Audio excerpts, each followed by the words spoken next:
Hey everyone, how's it going? Azren, the language nerd here. Hope you're doing very, very well. I want to make a video today talking about why some adults find it difficult to learn a foreign language. And I'll be honest, before we really get too far into this is a topic that we could go really deep into, and it's a topic that we could discuss for hours and hours and hours because there are many things and many aspects and many different, I guess you could say, factors that come into play with this topic. But I will try to hit as many different things in as short of a period as possible so we're not sitting here for hours and hours and hours and hours and hours. But the first thing to understand is that when it comes to adults and language learning and why some people find it difficult, there are linguistic factors, aka like language learning related factors.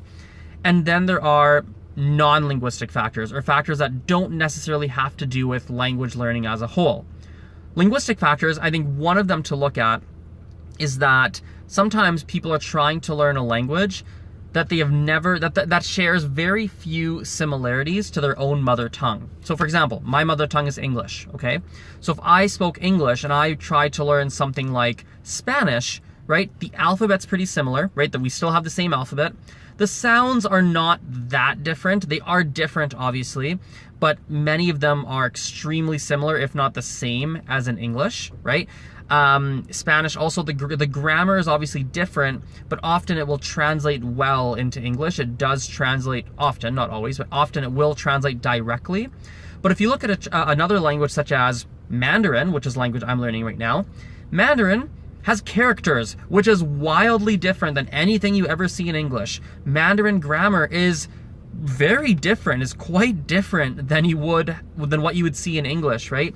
Mandarin pronunciation, again, some sounds are similar, but there are a lot of foreign sounds for a native English speaker to be able to pronounce in Mandarin. Mandarin has tones. In English, we don't really have that concept. So if you were trying to learn Mandarin as an adult, and your first language is English, like, it's of course going to be something that feels quite difficult because of how linguistically separate or linguistically different English is from Mandarin, right? So that is definitely a factor.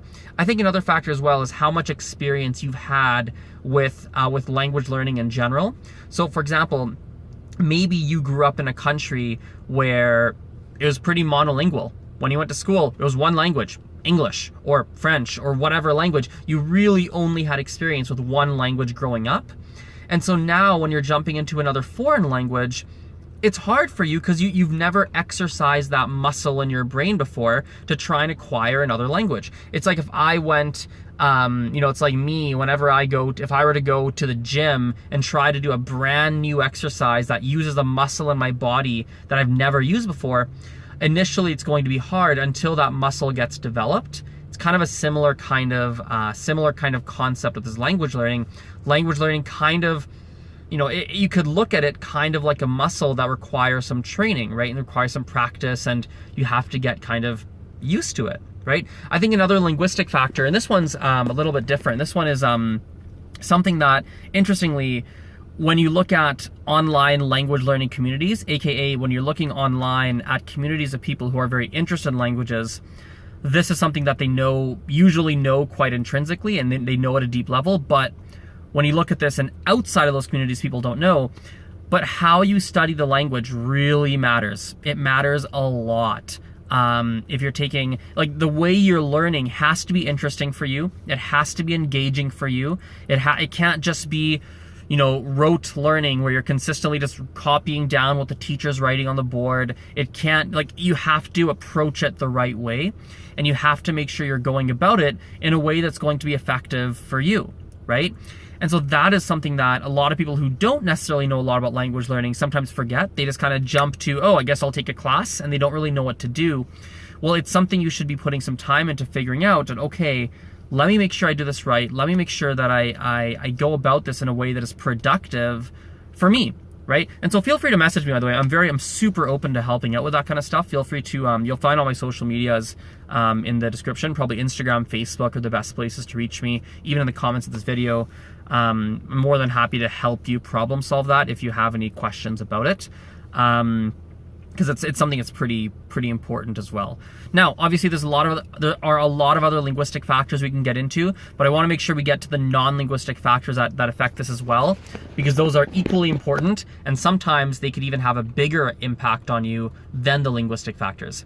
I think when we are adults in comparison to children, there are many myths or many beliefs that a lot of people have around language learning as an adult that are not true. And some of these beliefs get in the way of an adult learning a language effectively or an adult learning a language quickly, etc.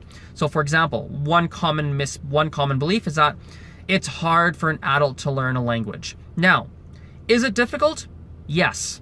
The same way most skills in life have a certain level of difficulty. If I wanted to go become super strong or super good, hockey player or soccer player or football player if you're in the UK or in Europe, right? Or if I wanted to go do, learn how to sing well, right? Like there's a certain level of difficulty with these skills. And it's important to understand that some people might find it more difficult than others. Like my mom, for example, would find it very difficult to go and sing and go take singing lessons, right? But perhaps art would be something, and something artsy might be something a little bit easier for her, right? So that's something to consider as well. So ultimately, yes, it is a difficult skill. Like it might be something that takes practice and work, and you have to chip away at it, and it takes practice and time, patience, etc. But it's something that you can do. The same way you could go learn how to draw, the same way you could go learn how to swim, the same way you learn to drive a car, right? And when you're driving a car, theoretically, like the angles to make sure you don't crash, like managing the speeds. If you have like a gear shift, like one of those, like if it's a standard car, there's like timing involved. There's it's actually pretty complex to drive a car if you think about it, but you learn. Someone teaches you, you practice, right? It takes some time and eventually you figure it out, right? You might get in some minor accidents, you might have a difficult time, you might hit the curb a couple times or not be able to parallel park, but you figure it out, right? Language is very similar. It's not impossible, even though some adults, I don't say many adults, but some adults have this impression that, oh, that's going to be impossible for me. False, not true at all, right? I think as well, similar to those kinds of beliefs, right? Adults sometimes they will get very frustrated sometimes, and they will let that frustration get the better of them, and they'll go, oh, it's so frustrating, I keep making mistakes, and it really bothers them. It makes them they almost feel dumb, right? Because if they feel dumb, you feel a bit like an idiot that you're not able to pronounce something or understand something, and it's challenging. And for some reason, I haven't figured out why, but if you look at a skill like driving a car, some people tend to be a little bit more forgiving of themselves. They tend to be like, oh man, I sucked at it, but I can do it.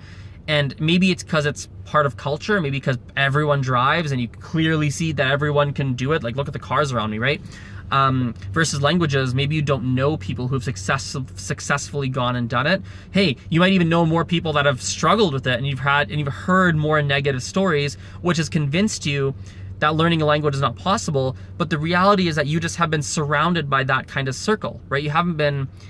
you just don't know that there's millions and millions and millions and millions and millions and millions, I can go forever, millions and millions of people, maybe even billions even, I don't know, right, that have successfully learned another language as an adult, right? You just don't know them maybe, and so you've become convinced that it's difficult or that's not possible for you. So ultimately, I guess there's a lot of factors like that, like mental factors, right? Mental blocks that are not true, but you believe them to be true, right? You believe them. It's like when when like some people, like they stand at the edge of, actually, better example. You know the first time you kiss a boy or a girl, this is a better example, you feel so nervous in that, like before doing it, you're like, oh my God, how am I gonna do this? This is like, your heart's pounding.